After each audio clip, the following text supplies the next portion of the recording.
Hi friends, നമുക്കിന്ന് കപ്പ കൊണ്ടൊരു ചിപ്സ് ഉണ്ടാക്കിയാലോ. എൻ്റെ നാട്ടിൽ കപ്പ ചീനി എന്നൊക്കെയാണ് പറയുന്നത്. നിങ്ങളുടെ നാട്ടിൽ എന്താ പറയുന്നതെന്ന് കമൻറ്റ് ചെയ്യണേ. മലയാളികൾക്ക് പൊതുവേ കപ്പ കഴിക്കാൻ ഇഷ്ടമായിരിക്കുമല്ലോ.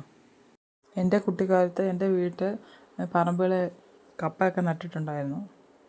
ഇപ്പോൾ കപ്പ കൂടുതലും കടയിൽ നിന്നും ആണ് വാങ്ങുന്നത്.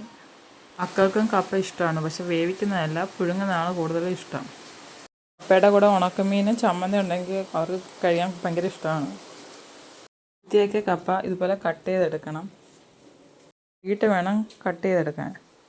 ഞാനെടുത്ത കപ്പയ്ക്ക് ഭയങ്കര കട്ടിയായിരുന്നു, അതുകൊണ്ട് കട്ട് ചെയ്യാൻ ഭയങ്കര പാടായിരുന്നു.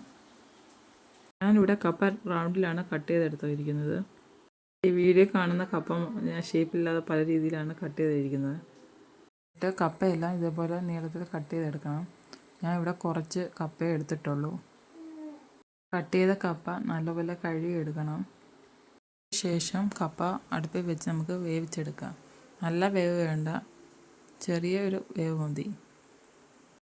വേവാൻ വെക്കുമ്പോൾ ഉപ്പ് ചേർക്കേണ്ട ആവശ്യമില്ല. നമുക്ക് ചിപ്സ് വറുത്ത് കഴിഞ്ഞിട്ട് ഉപ്പ് ചേർത്താൽ മതി.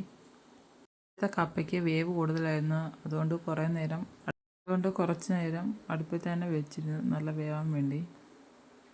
കപ്പ വെന്ത് പോവാതെ ഊറ്റണം. പക്ഷേ ഞാൻ എടുത്ത കപ്പ കുറച്ച് നല്ല വെന്ത് പോയിട്ടുണ്ട്.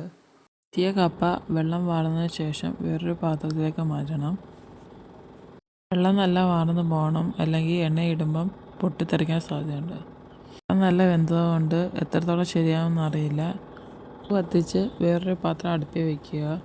പാത്രം ചൂടായതിനു ശേഷം മാത്രം എണ്ണ ഒഴിക്കാവൂ, അല്ലെങ്കിൽ പൊട്ടിത്തെറിക്കും. പാത്രം നല്ല ചൂടായ ശേഷം എണ്ണ ഒഴിച്ചു കൊടുക്കുക.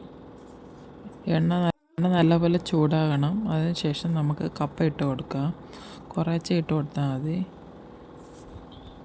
ഇടയ്ക്ക് കപ്പ ഇളക്കി കൊടുക്കണം.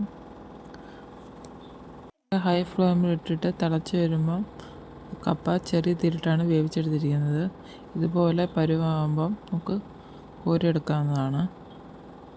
അതുപോലെ ബാക്കിയുള്ള കപ്പയും നമുക്ക് വറുത്തിങ്ങനെ എടുക്കാം. കപ്പയിൽ ചൂടോടെ തന്നെ കുറച്ച് മുളക് പൊടിയും ഉപ്പും കായം കൂടി ചേർത്ത് നമുക്ക് മിക്സ് ചെയ്തെടുക്കാം. ഇപ്പം കപ്പ ചിപ്സ് റെഡി ആയിട്ടുണ്ട്. ഇഷ്ടപ്പെട്ടാൽ ലൈക്ക് ചെയ്യാനും സബ്സ്ക്രൈബ് ചെയ്യാനും മറക്കരുത്. Thank you.